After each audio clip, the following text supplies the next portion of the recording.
todos numa graça, uma paz e com a própria presença de Deus conosco aqui essa noite. Que Ele seja muito glorificado naquilo que vai passar pela sua mente e cabeça e vai residir no seu coração. Eu quero ler um pequeno trecho da palavra em Apocalipse, capítulo 2. Todos vão reconhecer que esta carta é uma carta que fala do lado muito bom da igreja, como também algo que a igreja perdeu. E a pergunta que eu tenho que achar e me responsabilizar em discutir com os irmãos, discorrer essa noite é: quais são os principais problemas que as igrejas estão enfrentando nesse país hoje? A leitura, Apocalipse capítulo 2, primeiro parágrafo. Ao anjo da igreja de Éfeso, estas são as palavras daquele que tem as 7 igrejas, estrelas em sua mão direita, que anda entre os 7 candeeiros de ouro. Conheço as suas obras, seu trabalho árduo, sua perseverança. Sei que você não pode tolerar homens maus, que pôs à prova os que dizem ser apóstolos, mas não são, e descobriu que eles eram impostores.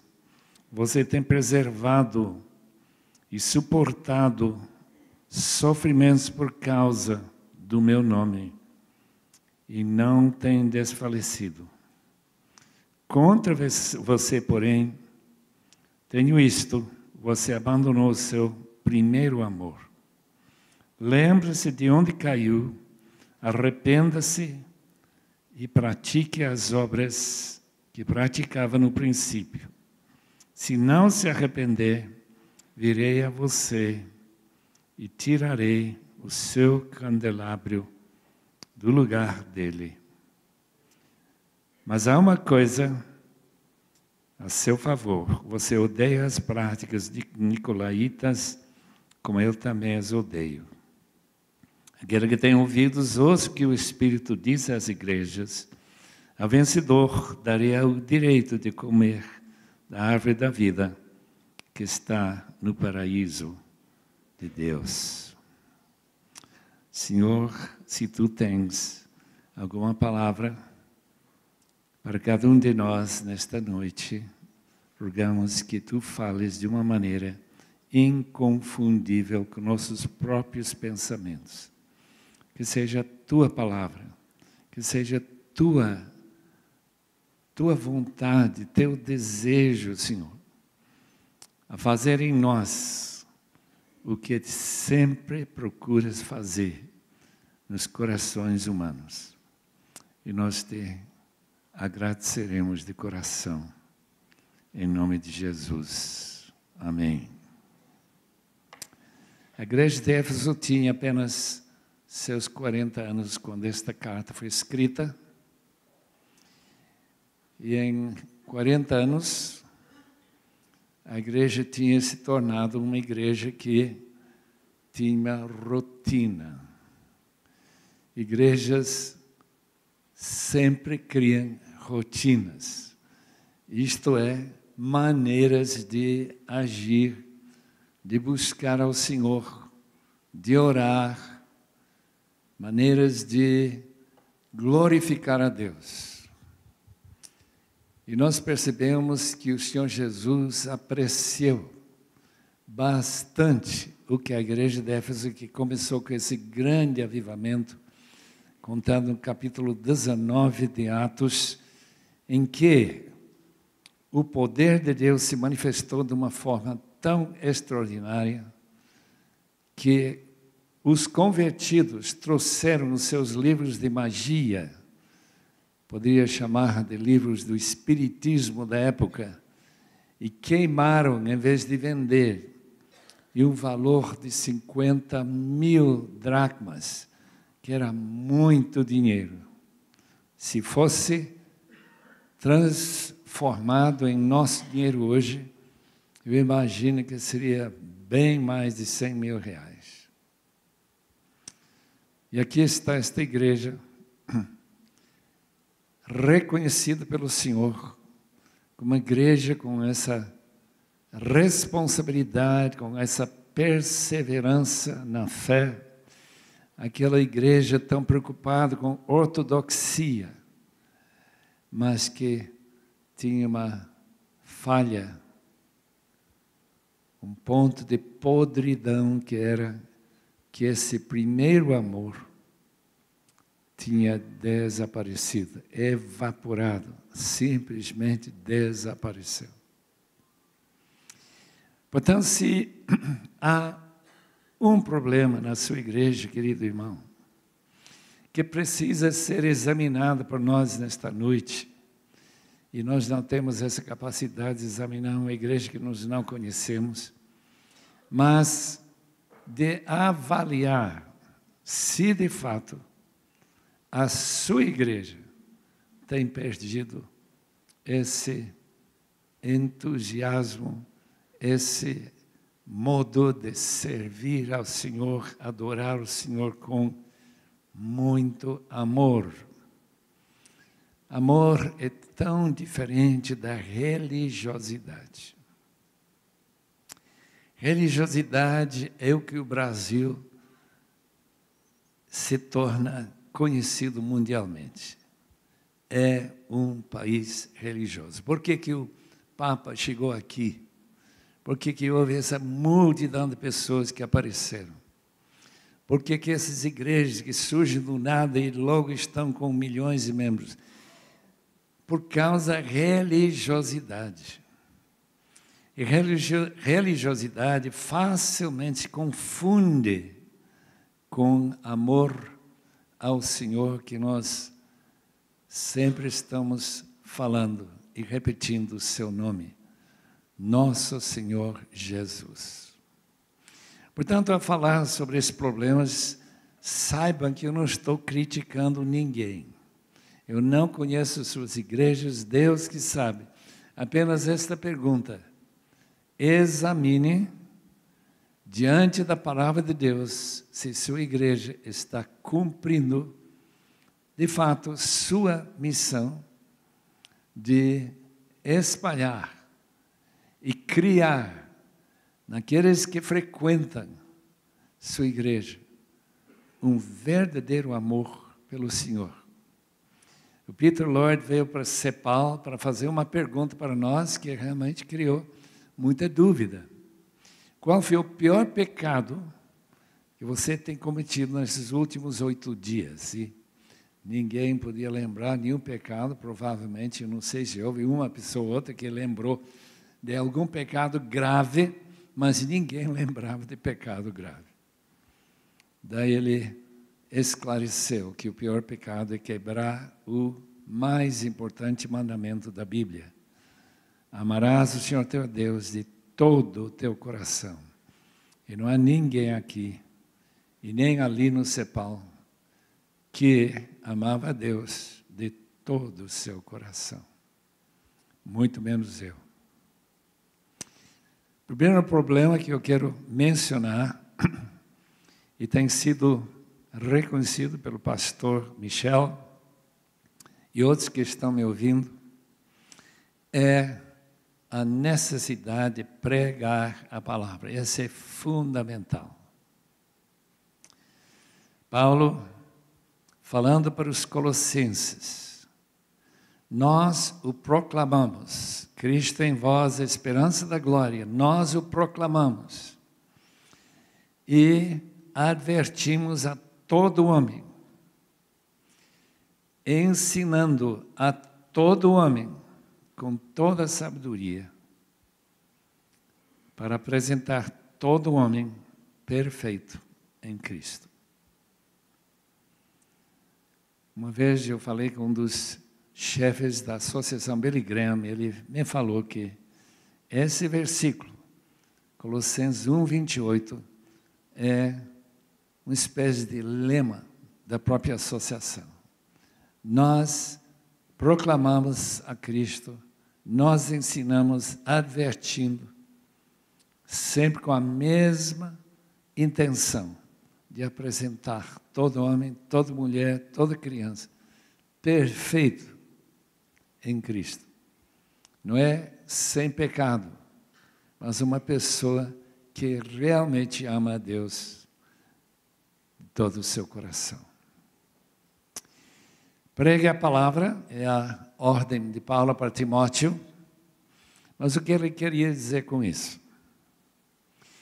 Ele queria dizer que quando se abre a Bíblia e começa a expor um texto da palavra, que seja uma exposição da palavra e não do seu próprio pensamento. Eu estava sentado no meio de 11 mil estudantes universitários de toda a América e de fora da América também. Acho que foi no fim do ano de 1964, em Urbana, Illinois, esse grande congresso que tem cada 2 ou 3 anos e que reúne milhares, parece que cada vez que reúne tem mais gente. 11 mil. E convidaram o pastor John Stott, da Igreja de Todas as Almas, de Londres, estranho o nome da igreja, e ele pregou sobre 2 Coríntios 2:14 a 6:11. Foi uma exposição que eu acho que todo mundo ficou deslumbrado. E no fim, quando houve uma abertura para fazer perguntas, a pergunta-chave é como que o Senhor extrai tanta carne, tanta verdade desse trecho que a gente leu, quem sabe, 10, 20 vezes. Ele respondeu com uma só palavra: trabalho. Tem que trabalhar. Exposição, queridos irmãos, é conhecer a situação que provocou a escrita desse texto. Precisa examinar cuidadosamente a gramática, a linguagem, conhecimento de todas as palavras importantes do texto. E como ele mesmo recomenda, não fugir para outros textos para dizer isso que significa. Buscar na mente do autor que é que ele queria comunicar. E depois reunir suas ideias em um só conceito. Uma ideia clara e definida que todo ouvinte vai sair pensativo, meditando em essa proposição. E depois buscar dentro do texto todo aquele sustento que argumenta em favor de que é isso mesmo que esse texto está ensinando. Meus irmãos, muitas igrejas não conhecem o que significa a exposição da palavra. O que acontece se a gente não expõe a palavra? A gente expõe sua própria ideia. A gente tem que preencher esse período de tempo, né, que a gente tem para falar. E daí a gente vai explicando o que eu penso, o que eu acho, mas não dizer assim diz o Senhor. Portanto, a autoridade tem que ser de Deus e não do pregador.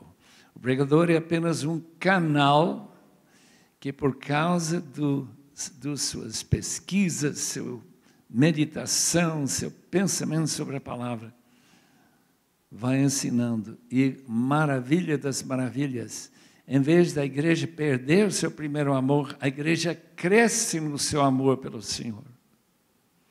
Em vez de ser uma igreja religiosa, de rotina, é uma igreja que ansiosamente aguarda a palavra. Será que Deus não tem uma palavra para mim hoje?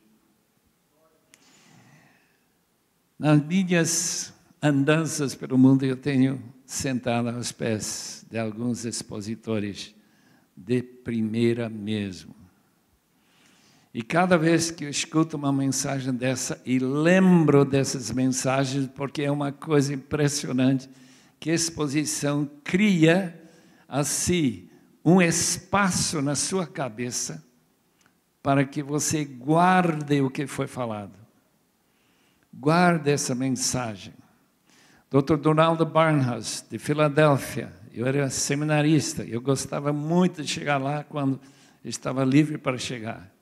Eu vi esse homem ensinar a Bíblia. Ainda lembro uma das suas mensagens sobre o pecado de ficar ansioso. Meu irmão, nunca vou esquecer essa mensagem. A gente fica ansiosa e está desobedecendo a palavra de Deus. E a gente quase nunca imagina que ficar ansioso, preocupado, seja pecado. Agora eu sei que era. Filipenses capítulo 4. Esse preparo, esse ficar na presença de Deus, essa sequência de ensino, para que cada domingo a gente está acrescentando um grau que vai elevando os ouvintes a subir mais um grau para o próprio trono de Deus. É tão importante, queridos irmãos. Mas, como disse o pastor John Stott, já está na glória, é muito trabalho. E quase ninguém acha que tem tempo para isso. Aqui em Brasília, um colega nosso, o Glenn Johnson, alguns talvez devem lembrar dele, fez uma pergunta para sua aula aqui no Seminário Batista de Brasília. Pergunta a seus membros das suas igrejas o que eles acham da pregação dos seus pastores. O consenso foi: eles leem a Bíblia, sim, mas não explicam a Bíblia. Eles não aplicam a Bíblia a nossas necessidades diárias, para que nós saibamos ou sintamos a importância de fazer o que Deus manda na sua palavra. Agora, nenhuma igreja aqui, hoje à noite, representada pelo seu líder, pastor ou membro, foi pesquisado naquela pequena pesquisa. Mas o perigo está não somente em Brasília, está em todo lado. Pregação que não concentra em pregar a palavra. Eu peguei um livro, não tanto tempo atrás, chamado Piedade Prática. Interessante, esse livro que ninguém aqui conhece, provavelmente, se você conhecer, você é fora de série. Esse livro saiu em 70 edições. Foi o livro mais lido depois da Bíblia, depois da Reforma, e o Peregrino. O terceiro mais lido livro foi A Prática da Piedade. E Louis Bailey conta naquele livro, agora imagina bem, ele conta nesse livro, a história do pastor, que falando para seus estudantes, que ele nunca preparava uma mensagem sem lágrimas. Nunca. Eu tenho que confessar que eu nunca peguei mensagem com lágrimas. Está tão preocupado que ele fale a palavra de Deus. Ele conta em outro sujeito lá que está sendo enforcado. E ele vai indo lá para a forca e diz, eu não estou encontrando tanta dificuldade, ou pelo menos não mais dificuldade, em ser enforcado do que subir ao púlpito para pregar a palavra de Deus. Novamente, eu fico de cabeça baixa, meus irmãos. Quanta vez nós banalizamos a palavra porque não é tão importante para nós como era para aqueles antigos homens de Deus, porque esse livro foi escrito no século XVII, e durante 200 anos foi um verdadeiro best-seller. Bem, já falei bastante, vamos para frente. Segundo problema, compromisso dos membros. Este problema de compromisso, de convicção, que seu lugar está na igreja quando tem culto, que é para todo mundo estar. Agora a igreja tem que ter muito cuidado de não marcar tantos cultos que vai interferir completamente com a sua vida, e especialmente com a família. Tem que ter cuidado disso. Mas 2 ou 3 vezes por semana não é demais, na minha opinião, para uma igreja reunir os seus membros para eles estarem juntos, comprometidos, para juntamente estar na presença de Deus. E o interessante é que alguma igreja em que a palavra é pregada com tanta unção e poder, quando o ensino é como a do Albert Martin, eu falei com ele alguns anos atrás, ele estava pastoreando uma igreja em New Jersey, e ele pediu que eu passasse o dia com ele. Disse, como que o senhor tem tempo? É porque a minha igreja me liberta para gastar todo o meu tempo orando e preparando. Eu tenho 12 homens que podem fazer tudo o que eu faço fora da pregação. Quando os seus membros foram para um desses eventos em que todo mundo ficou deslumbrado, do Larry Coy, não sei se lembra dele, do Bill Gothard, e que reúne uns 20 mil pessoas para falar sobre conflitos da juventude e tudo isso, aqui no Brasil, em 1971, foi uma coisa que alvoroçou todo o Brasil quase. Ele chega lá e volta, o que vocês aprenderam? Não aprendemos nada, o Senhor já tinha ensinado tudo para nós. Glória a Deus.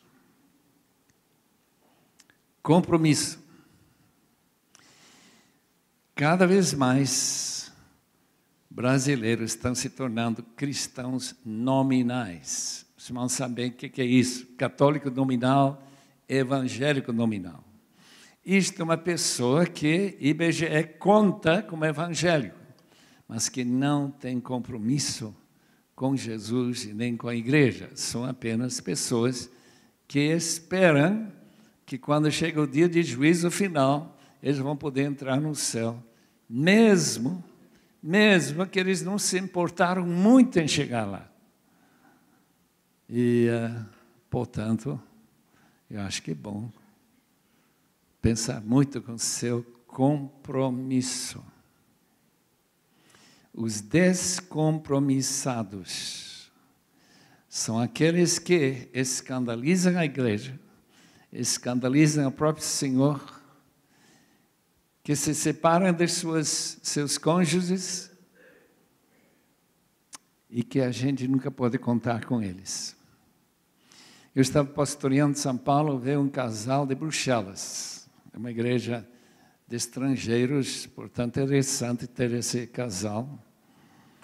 E eles me falaram, lá em Bruxelas nós trabalhamos muito, estamos cansados, então o senhor não deve contar muito conosco, que é verdade, eu não podia contar com eles mesmo. Se eles apareceram uma vez por mês, já era muito. Meus irmãos, como que uma pessoa cansa de buscar ao Senhor? Só se tiver perdido, ou tivesse perdido, seu amor pelo Senhor, somente.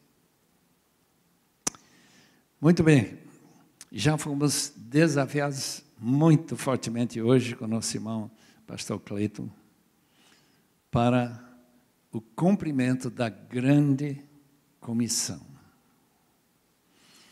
A grande comissão é: toda a autoridade me foi dada nos céus e na terra.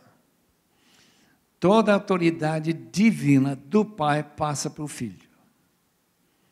Mateus 28, versículo 18. O que diz o versículo 19?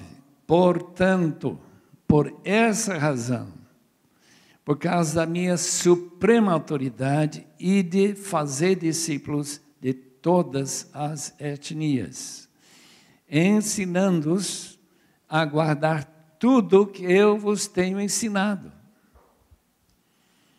Discipulado, o que é? É simplesmente uma lealdade pelo Senhor, em que você não descansa bem se não aprendeu alguma coisa que Jesus ensinou e que você não está praticando. Se vocês guardarem os meus mandamentos, meus ensinamentos, porque uma pessoa que tem absoluta autoridade sobre a sua vida, você é escravo, ele é o Senhor, ele é o dono de sua vida, foi comprado com um grande preço, preço do sangue de Cristo. Então, você teria que ter absolutamente prazer em fazer o que Ele manda. Se você é crente de verdade e se o Espírito Santo habita na sua vida.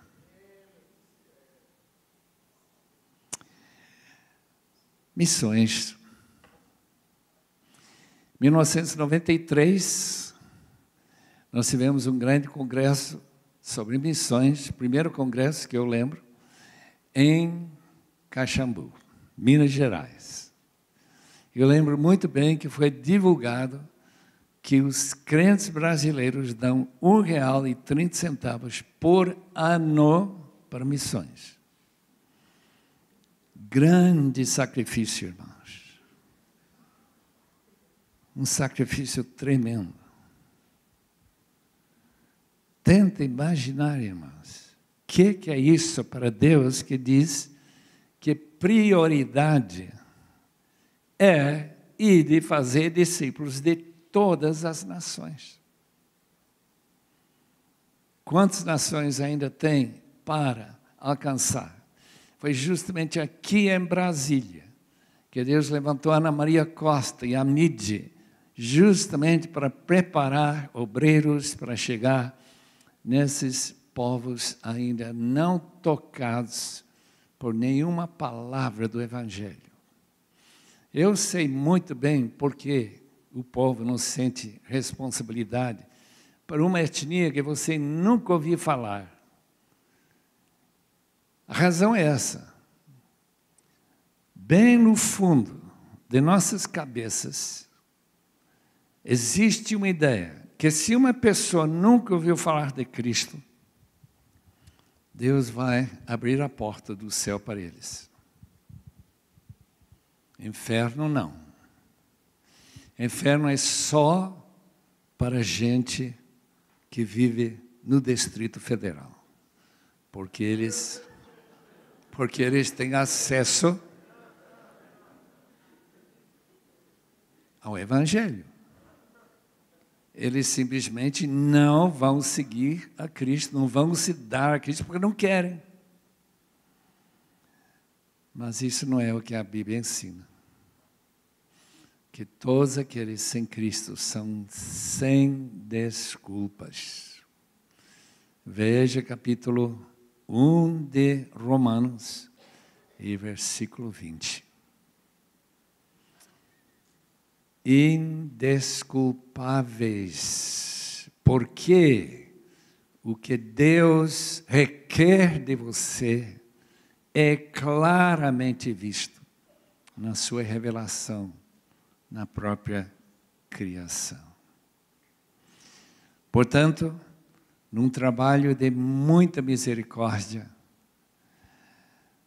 Amide e dezenas e milhares de missionários de outros países, alguns missionários brasileiros estão buscando estes povos e estão levando boas novas. O grande caso que a gente gosta muito de mencionar, Ronaldo Lidório entre os Concombas, no nordeste de Gana e oeste de Togo, na África, onde em pouco tempo Deus abriu os corações de milhares daqueles Concombas que hoje estão louvando a Deus, já tem o Novo Testamento na sua língua, que é uma coisa quase incrível, depois de ouvir esta manhã, que pode demorar 30 anos, eu sei que pode, mas nem sempre, especialmente quando tem uma pessoa tão capacitada como Ronaldo Lidório. Portanto, pelo menos estejamos orando. Eu fico pasmado quando escuto Valdemar de Carvalho, a doutora Bárbara, lá de João Pessoa, dizer: nossos candidatos se diminuem em vez de crescer. Porque em 1993 houve muita euforia. O Brasil vai mandar muitos missionários. Ainda não aconteceu. E nós precisamos fazer o que Jesus manda. Em Lucas capítulo 11, versículo 2, de orar para o Senhor da Seara, para que Ele mande obreiros para a sua seara, a sua colheita. Problema número 3. Problema de como tratamos pecado na igreja. Todos somos pecadores, só que a Bíblia separa alguns pecados e declara especificamente que pessoas que praticam esses pecados não vão entrar no reino de Deus. Eu vou ler o texto para os irmãos que estão duvidando, que acharam que todos os pecados são iguais diante de Deus. Porque se todos os pecados são iguais, eu não vou entrar também. Nem você.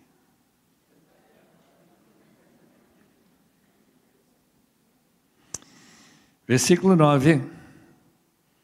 1 Coríntios 6. Vocês não sabem, deveriam ter sabido, que os perversos não herdarão o reino de Deus. Não se deixem enganar, nem imorais, nem idólatras, nem adúlteros, nem homossexuais, passivos ou ativos, nem ladrões, nem avarentos, nem alcoólatras, nem caluniadores, nem trapaceiros herdarão o reino de Deus. Está na sua Bíblia também, irmãos, não é só esta Bíblia aqui. E então, como que a igreja impressiona os seus membros que Deus sempre olha como um avô carinhoso e diz: meu irmão, irmã, meu filho, você pecou. Graças a Deus, não há problema. Você está perdoado. Esta ideia da facilidade de receber perdão leva a igreja a seguir o mesmo caminho da Igreja Católica. A Igreja Católica não queria ver ninguém se perder. Para não se perder, a gente tem que batizar cada vez mais novos. E sem se preocupar se eles se convertem ou não. Portanto, vamos batizar criancinhas para que, se eles morrerem, eles não vão ser condenados. Então, vamos batizar toda a população. E os irmãos sabem, o Brasil maior país católico do mundo, com maior número de pessoas batizadas como crianças. Agora, qual é a Igreja Católica que se preocupa com pecado grave, pecado como adultério? O pecado já se preocupava. Por exemplo, irmão, lendo um pouco de Agostinho, de alguns desses velhos autores da igreja, muito preocupados. Disciplina rigorosa. O resultado é que pessoas adulteram, se divorciam, casam com outro e esperam que a igreja nem note. Está se tornando tão comum, irmãos. E a igreja não sabe o que fazer. Por quê? Chega à conclusão, esse pecado do divórcio não é o pecado que não tem perdão, portanto, vamos perdoar. Se de fato é pecado, porque eu acho que muitos acham que sempre tem boa desculpa para se divorciar, então, vamos perdoar. Irmãos, estamos em tempos difíceis, exatamente como Jesus predisse, que o aumento da iniquidade, a proliferação do pecado, marcará os últimos dias antes da volta de Cristo. E se os irmãos acreditam que o anticristo vai aparecer a qualquer hora, e que para se identificar com Cristo, como sendo seguidor de Cristo, você vai ter que se preparar para ser morto. Isto é que a igreja não vai escapar à grande tribulação. Eu não sei qual é a sua posição escatológica. Eu cheguei a essa conclusão já há muito tempo, ainda que eu fui criado nessa ideia que a igreja vai escapar, vai ser arrebatada, passar esses anos com Cristo nos ares. Eu não sei bem fazendo o que no ar, mas de qualquer jeito, quando eu comecei a estudar a palavra grega para o encontro com Cristo no ar, eu encontrei que a palavra significa para acompanhar um rei que está chegando. Então, vamos acompanhá-lo junto com os anjos todos, né? Quer dizer, essa é a minha opinião. Mas, de qualquer maneira, a igreja precisa ser purificada da sua ideia, banalizando o pecado. Pastor, líder de grupo pequeno, qualquer pessoa que aqui ensina a palavra, não banalize o pecado. Foi o pecado que levou Jesus à cruz. É o pecado que cria uma mal-estar diante do mundo, que diz realmente não é diferente. Nós fazem a mesma coisa que nós fazemos. É um problema, na minha opinião.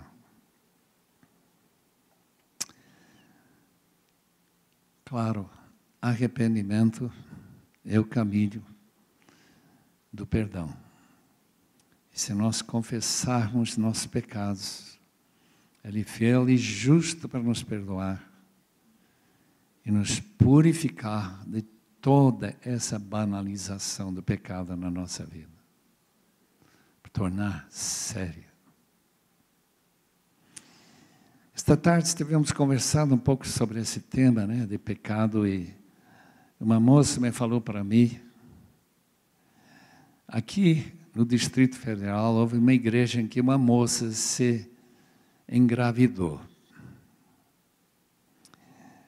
Quando essa notícia chegou aos ouvidos do pastor, que eu conheço também,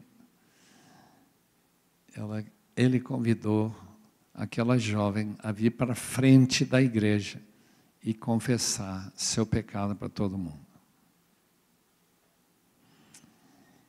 E incrível foi a reação da própria igreja. Em vez de querer sua exclusão, mandando ela para o inferno, direitinho, ela foi abraçada com muitas lágrimas, porque todo mundo sabe como que é fácil cair nesse pecado sexual. Mas uma vez confessado, uma vez tratado e amado, aquela jovem que eu não conheço, foi restaurada, como diz a própria palavra de Deus. Alguém surpreendido no pecado. Gálatas 6:1. Vocês que são espirituais, restaurem com essa humildade absoluta necessária, que você também e eu somos pecadores. Pergunto, qual é o número 5? Já falei, quinta-feira, individualismo. Individualismo é a natureza de nossa época. Nós todos queremos andar sozinhos. Portanto, nossa música, como já falei, em relação à adoração, eu e Deus. Eu realmente não preciso dos meus irmãos. A Bíblia é muito diferente. A Bíblia é que nós, ao aproximarmos de Jesus, fatalmente aproximamos de nossos irmãos e irmãs. De maneira que somos construídos numa casa, uma habitação para Deus, porque estamos interligados. E Paulo, escrevendo para a igreja de Corinto, que tinha se dividido não em indivíduos, mas em 4 grupos, diz: se alguém profanar o templo de Deus, que é o povo de Deus, a igreja é outro nome para a igreja, Deus destruirá essa pessoa. É muito grave, irmãos. Individualismo que não olha para seu irmão como responsabilidade. Caim não sentiu responsabilidade para Abel. E muitos de nós não sentimos a necessidade de ficar ao lado, pelo menos, de um grupo pequeno, que nos amamos de todo o coração, como irmãos em Cristo. Alguém escreveu, todos nós temos que olhar em 3 direções. Sempre 3 direções. Primeiro, tem que olhar para Jesus. 2 Coríntios 3:18. Contemplando Jesus, que foi citada por nosso irmão Ariovaldo, contemplando Jesus, nós somos transformados de glória em glória, como pelo Espírito de Deus. Agora, temos que olhar para dentro e ver se há alguma coisa. Sonda-me, Senhor, Salmo 139, versículo 21, 22, ou 23, 24, melhor. Se há alguma coisa que ofende ao meu Senhor, mas não posso omitir de olhar para os meus irmãos.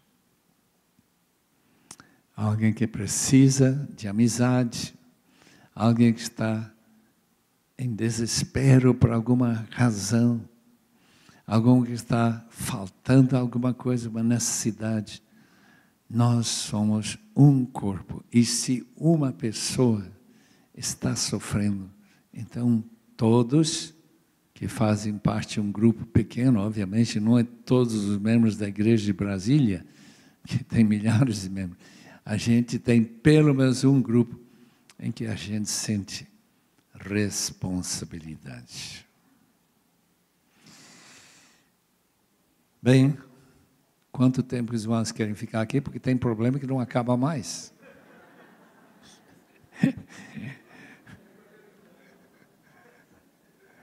Mas talvez um ou dois problemas ainda para falar.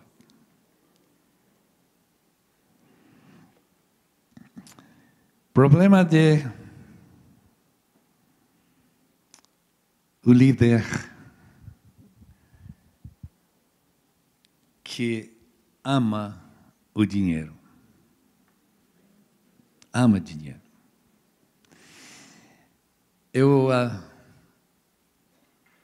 Foi criada uma simplicidade incrível lá na Bolívia. Simplicidade mesmo.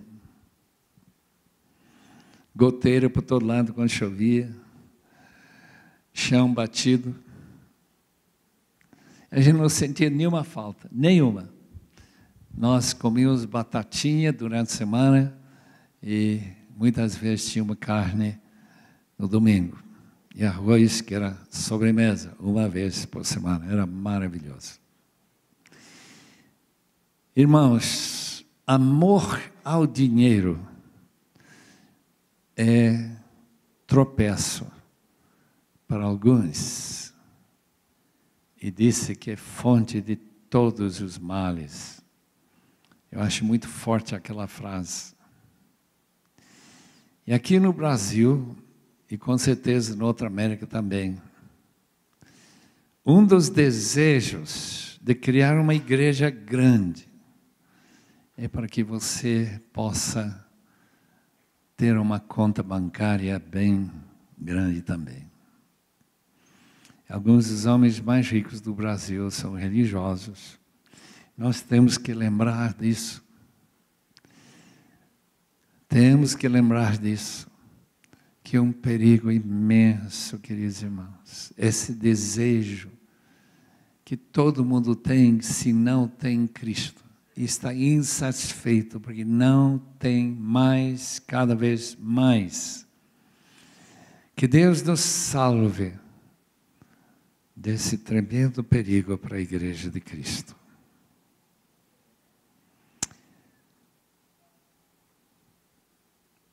A carta aos Coríntios separou os irmãos daquela cidade de Corinto, que Paulo gastou 18 meses pastoreando, em duas categorias: espirituais e carnais. Vocês vão lembrar que a palavra carnal não significa pessoas que não conhecem a Cristo. Onde que eles vivem como se não o conhecessem. O que Paulo não admitiria que uma pessoa se decida ser carnal. Que ele imagina que Deus não se preocupa com sua carnalidade.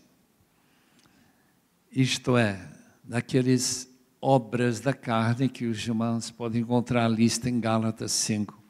E versículo 18 a 20, ao 21.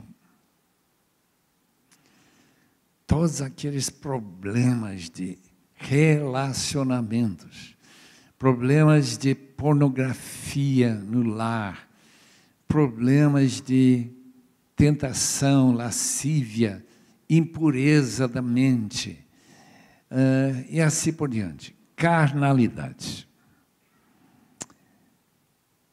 Paulo faz essa distinção porque, segundo eu entendo, é porque ele acha que aqueles irmãos são crianças.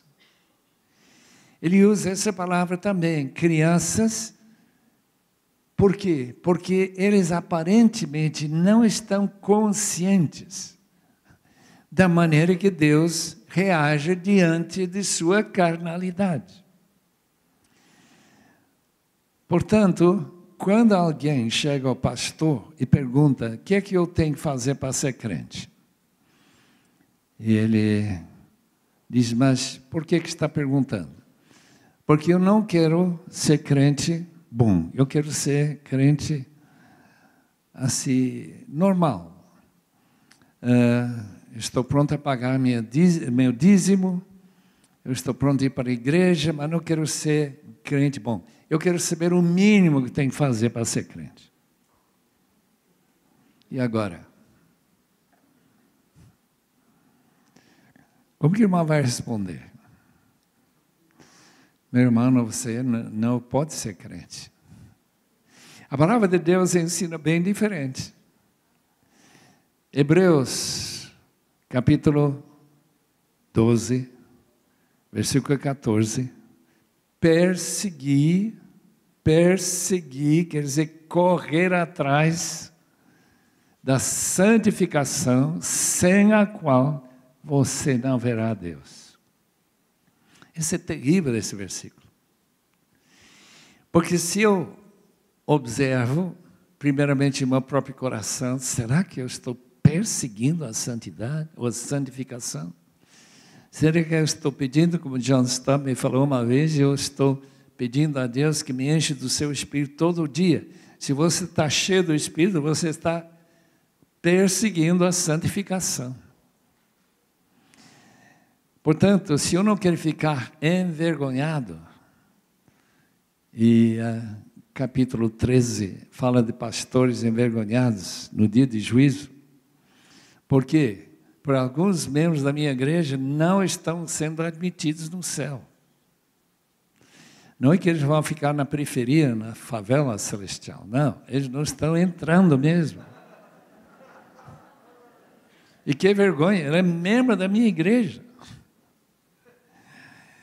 Portanto, nós temos que ter maior cuidado. Richard Baxter, durante o ministério dele de 40 anos em Kidderminster, na Inglaterra, a cidade foi transformada de uma das piores cidades da Inglaterra para ser a mais santa cidade da Inglaterra. Só pelo ministério de um homem. Como que ele conseguiu isso? Naturalmente com muita oração e muita pregação da palavra. Mas também pelo fato que todo ano 800 famílias passaram pela sua casa e ele indagava como que você está indo na sua vida nessa busca pela santificação. Portanto, irmãos, um problema é, se nós, como alguém me falou, acho que foi em Goiânia, eu quero uma igreja do povão. O que é isso? Povão. Muita gente. Mas não muitos discípulos. Eu quero uma igreja que contribui, mas e frequenta, né? Para contribuir tem que frequentar um pouco. Mas eu não estou muito preocupado com se eles vão entrar ou não. Vão ser aceitos pelo Senhor. Bem, como já dissemos, tem muitos outros problemas, mas eu não estou muito a par. Quais são os problemas maiores da sua igreja? Eu lembro que Spurgeon, que tinha a maior igreja do mundo na época, há mais de 100 anos atrás, 300 pessoas orando para que a mensagem toque corações. Depois da sua pregação, única pessoa na história da igreja que pregando no domingo, a mesma mensagem seria vendida nas ruas de Nova York no dia seguinte, com certeza baratinho. A mensagem de Spurgeon do dia anterior. Por quê? Porque já passou um cabo debaixo do oceano para levar pelo sistema telegráfico essa mensagem. Mas quando ele terminou de pregar, ele entrava no seu gabinete chorando, dizendo: Senhor, eu preguei tão mal, tão mal. Que Deus nos abençoe, irmãos. É uma tarefa, é um ministério, é uma alegria, é também um peso muito grande. Senhor, muito obrigado pelas pessoas que compareceram, porque isso já mostra um desejo de conhecer melhor ao Senhor, de todos nós melhorarmos, de identificar quais são os problemas da nossa igreja, para que nós possamos trabalhar como um bom médico, trabalhar com aqueles fregueses, pacientes dele, para que todos fiquem curados, para que todos possam seguir ao Senhor Jesus. Para a glória dele te rogamos. Amém, Senhor.